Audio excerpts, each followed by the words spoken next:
सोचो, एक छोटा सा गांव जो दिल्ली के बहुत ही करीब था। यहाँ के लोग गरीब थे, मजदूरी करके अपना घर चलाते थे, तो कुछ नॉर्मल चल रहा था।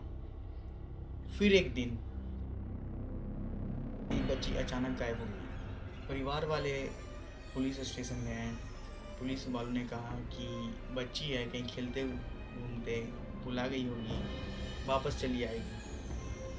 लेकिन वो कभी वापस नहीं आई। फिर कुछ दिन बाद एक और गायब, फिर एक और, फिर एक और, फिर एक और। धीरे धीरे करके उस गांव के अधिकतर बच्चे गायब होने लगे। सबसे डरा देने वाली बात यह थी कि इन सारे बच्चों की लोकेशन एक ही जगह आ रही थी, एक बंगलो जिसका एड्रेस था D5 नित्यहारी। और जब पुलिस ने उस घर के पीछे वाली नाली खुदवाई तो जो मिला उसने पूरा इंडिया को हिला दिया। नाली के अंदर से निकली इंसानी हड्डियाँ, सिर्फ एक नहीं, दो नहीं, बल्कि दर्जनों बच्चों की हड्डियाँ। यह कहानी है इंडिया में से सबसे डरावनी कहानी में से एक, नित्यहारी कांड। यह कहानी शुरू होती है 2005 में। जगह थी नोएडा के पास एक छोटा सा गांव नित्यहारी। यहाँ ज़्यादातर लोग बहुत ही गरीब थे।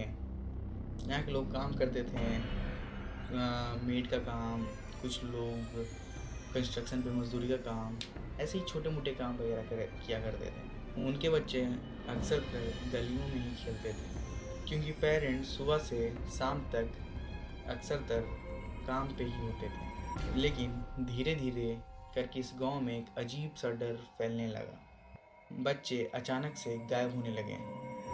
पहले लोगों ने सोचा कि बच्चे हैं, कहीं भाग गए होंगे, भाग जाते हैं। लेकिन जब कई बच्चे एक के बाद एक के बाद एक के बाद गायब होने लगे, तब लोग समझ गए कुछ बहुत गलत हो रहा है।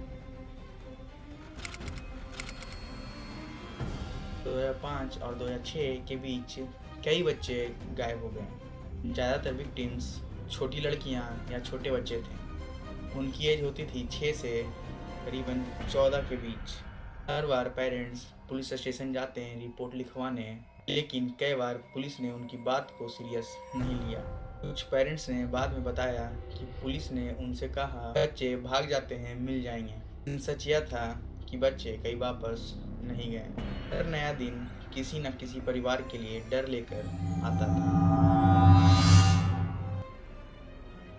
नित्यहारी गांव के पास एक बड़ा बंगला था जिसका नाम था D5। यह घर था एक बिजनेसमैन का, मोनिंदर सिंह पंधेर। इस घर में उसके साथ रहता था उसका सर्वेंट सुरेंद्र कोहली। बाहर से देखने पर यह घर एकदम नॉर्मल सा लगता था, लेकिन कुछ लोगों ने नोटिस किया कभी कभी बच्चे इस घर के पास देखे जाते थे और फिर वो बच्चे कभी वापस नहीं दिखते थे। तभी किसी को अंदाज़ा नहीं था कि इस घर के अंदर क्या हो रहा है।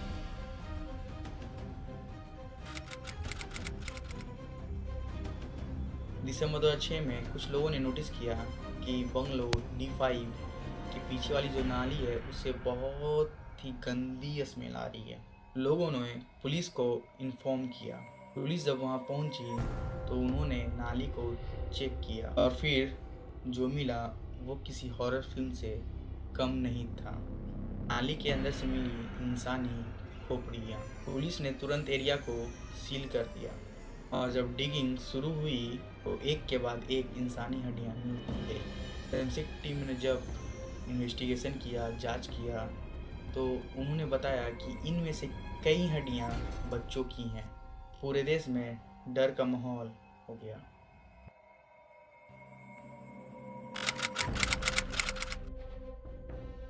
पुलिस ने तुरंत 2 लोगों को अरेस्ट किया, सुरेंद्र कोहली, मोनिंदर सिंह पंधेर।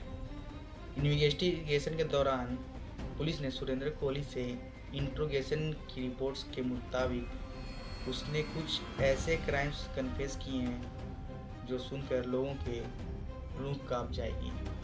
इन्वेस्टिगेशन में कहा गया कि वो हड्डियाँ वो बच्चों को घर के अंदर बुलाता था और फिर उन्हें मार देता था।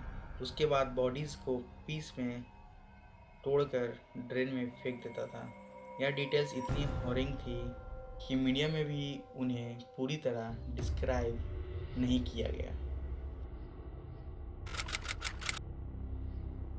जैसे ही ये खबर मीडिया में आई, पूरे देश में गुस्से का माहौल हो गया। लोगों ने सवाल उठाए, इतने बच्चे गायब हुए हैं, फिर भी पुलिस ने इन्वेस्टिगेशन सीरियसली क्यों नहीं की। पेरेंट्स ने पुलिस पे नेग्लिजेंस का आरोप लगाया, जिसके बाद इन्वेस्टिगेशन हैंडओवर की गई central bureau of investigation CBI ने केस की डीपर इन्वेस्टिगेशन शुरू की। इस केस में कई अलग अलग केसेस फाइल हुए, कोर्ट में एविडेंस प्रेजेंट किए गए। कई सालों तक यह केस कोर्ट में चलता रहा। जजमेंट्स भी डिफरेंट स्टेज पर आते रहे। यह इंडिया के सबसे कॉम्प्लिकेटेड केस में से एक बन गया। नितिहारी केस सिर्फ एक क्राइम स्टोरी नहीं है, यह एक रिमाइंडर है कि कभी कभी सोसाइटी के सबसे गरीब लोगों की आवाज़ बहुत ही कम सुनी जाती है। अगर शुरू में ही कंप्लेंट को सीरियस लिया जाता तो शायद कई बच्चों की जान बच सकती थी। नितिहारी का नाम सुनते ही लोगों को याद आता है इंडिया के हिस्ट्री का बहुत ही डार्क चैप्टर। और एक सवाल जो लोग आज भी पूछते हैं, अगर पुलिस पहले एक्शन लेती तो क्या यह ट्रेजेडी रोकी जा सकती थी। और आज भी यह केस कोर्ट में चल रहा है।